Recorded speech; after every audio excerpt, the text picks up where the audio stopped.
This edition of the Ridley Report is brought to you by NewHampshireFreePress.com.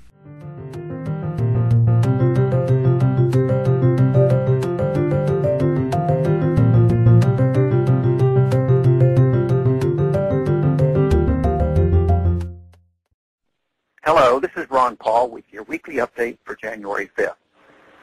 Last week I discussed our worsening economic situation and the fact that there are very few options for the new administration to improve things in the long run.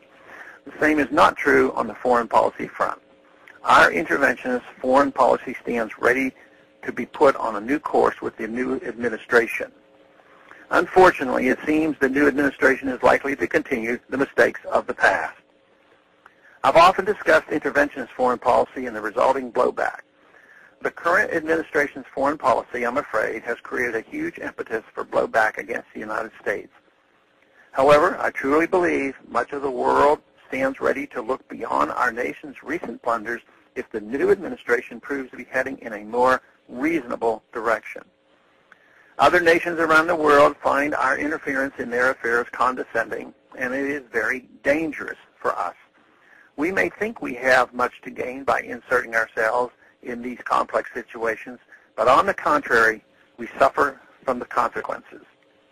Other countries have their problems, to be sure, but how would we feel if China or Russia came to our soil and tried to depose our problematic leaders or correct our policies for us? Our problems are ours to solve, and we need to give other countries that respect as well. Instead, we have been turning alleged phantom threats into real, actual threats. We should follow the foreign policy advice of the founders, friendship and commerce with all nations. One positive step would be to end our destructive embargo of Cuba, which deprives our farmers of a market just 90 miles from U.S. shores while strengthening the communist regime. We've seen 50 years of status restrictions not accomplish anything. A change is needed.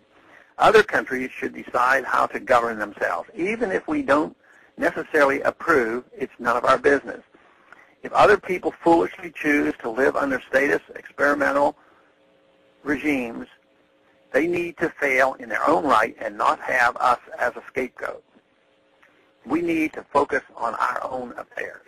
However, the pressures exerted on our leadership from the military-industrial complex and big business is not in favor of peace or freedom, or especially non-intervention. Intervention is big business. Defense contracts topped $300 billion last year, and total spending on war in our overseas empire is up to $1 trillion per year. That represents a lot of people earning a living off of war and conquest. But rather than adding to our economy, all of this money is taken from the economy in order to wage war and destruction.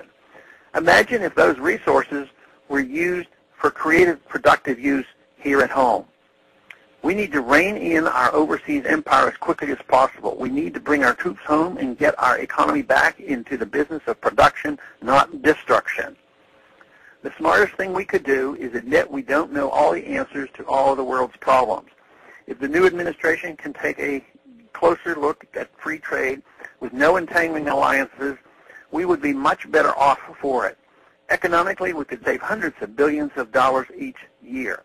The new leadership has the opportunity and the political capital to do this. But unfortunately, it's not likely to happen